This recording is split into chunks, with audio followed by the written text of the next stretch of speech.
I just realized that I'm kind of dressed like Peter from Peter Likes Books, which I'm not mad about. I even have our like same shirt. We both have this shirt. So Peter, I'm jacking your style.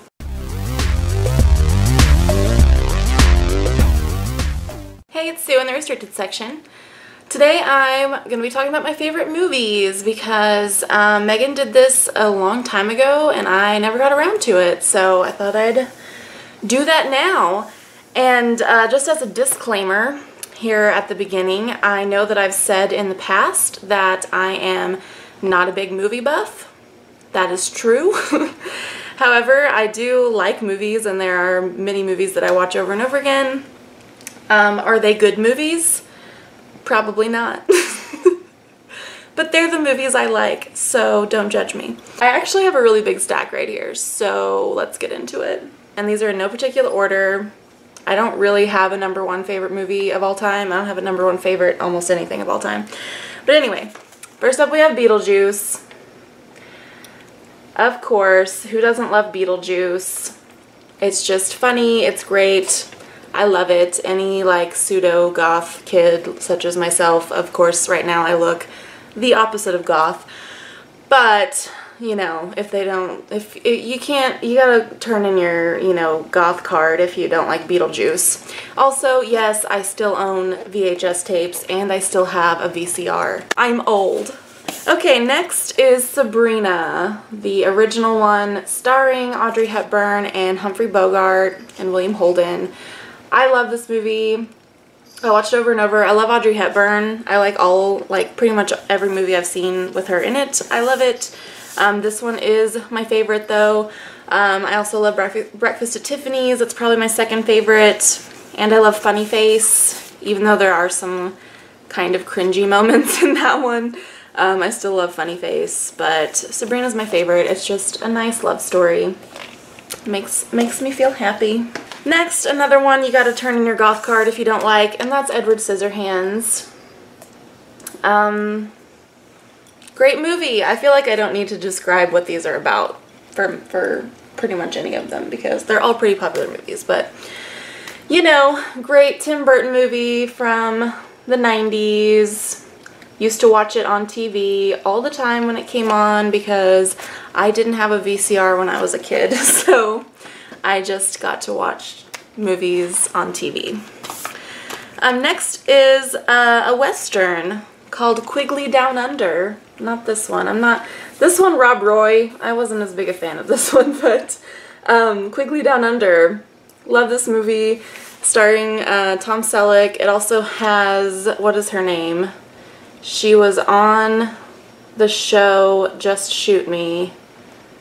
I can't remember her name, and I don't see it. But it also has Alan Rickman. Alan Rickman plays the villain in this movie, and it might have been one of his first roles. I'm not really sure. It was definitely early on in his career. A great Western set in Australia. Next is the movie Airplane, starring Leslie Nielsen.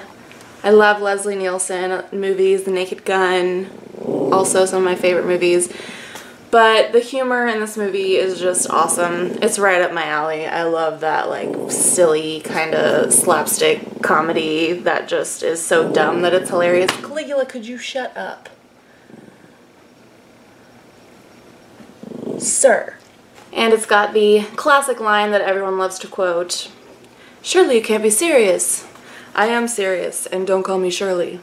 Next, this one holds a special place in my heart because when we finally did get a VCR, which was probably when I was like 12 or 13 years old, so whenever VCRs were kind of starting to become obsolete, that's when we finally got one.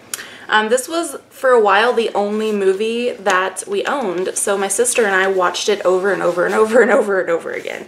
And that is A Knight's Tale, starring Heath Ledger. This is, I think it's an adaptation of a story from the Canterbury Tales, if I'm not mistaken. Correct me if I'm wrong. Lily, stop eating that plastic. But it's a great, fun movie where the good guy comes out on top, so it's always a good time. Next is one I've talked about before, but it's Memoirs of a Geisha. I love the movie seen it several times. It's what made me want to read the book, and I read the book and really liked it a lot too. The movie is a bit different than the book, but the overall plot is the same. Next is Clue the movie. This is another fun kind of zany movie with some great humor, and there's also like 3 or 4 alternate endings, which is kind of fun. Love it. Love Clue. Next I have my 2 favorite Disney movies. My number 1 favorite is Beauty and the Beast. I'm a sucker for Beauty and the Beast.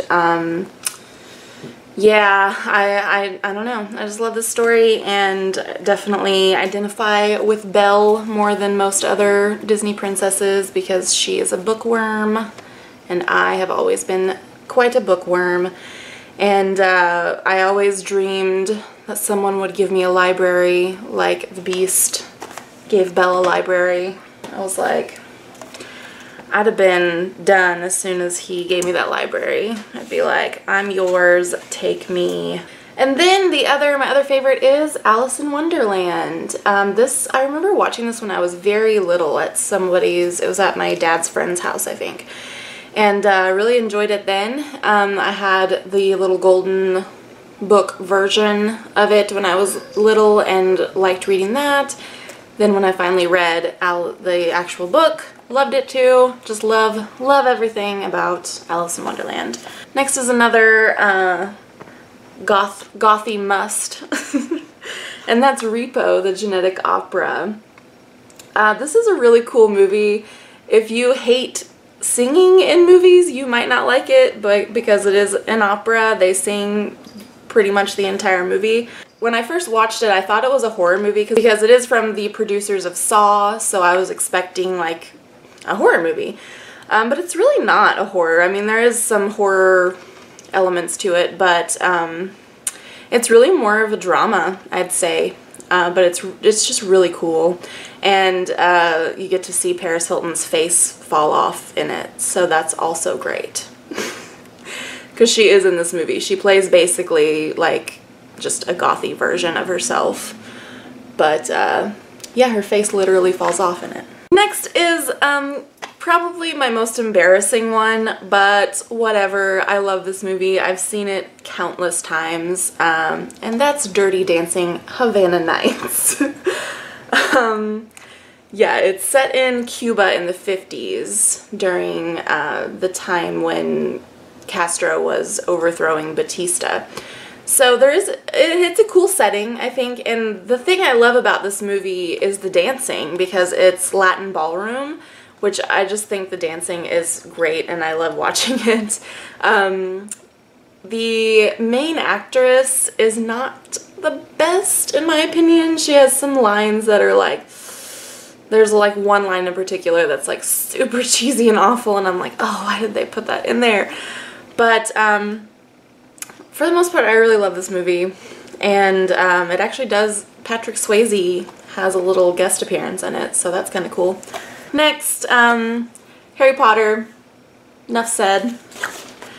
Next is A Nightmare on Elm Street. I love slasher movies, and this is definitely one of my favorites. I love Freddy Krueger. To me, movies, like these movies are like fun. That's the kind of horror movies I tend to like, are like these sort of fun, kind of cheesy, but not bad cheesy, but good cheesy, if that makes sense. I don't know. I just love slasher movies, and Nightmare on Elm Street is a great fun one. And Johnny Depp's movie debut right here.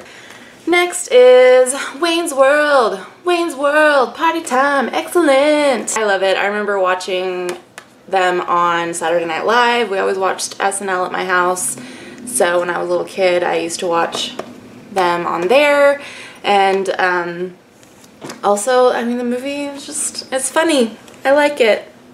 What can I say? Next, this is one that I remember watching on TV a lot, because one thing that they play on TV a lot are Tom Hanks movies. Like Tom Hanks rom-coms. but Splash was always my favorite one. That, and I actually also really liked Joe versus the Volcano, which is one that nobody really talks about, but I really liked that one too. But Splash was a really cool one. You know, she's a mermaid. What's not to like? Another rom-com, which I actually just realized both of these movies star Daryl Hannah.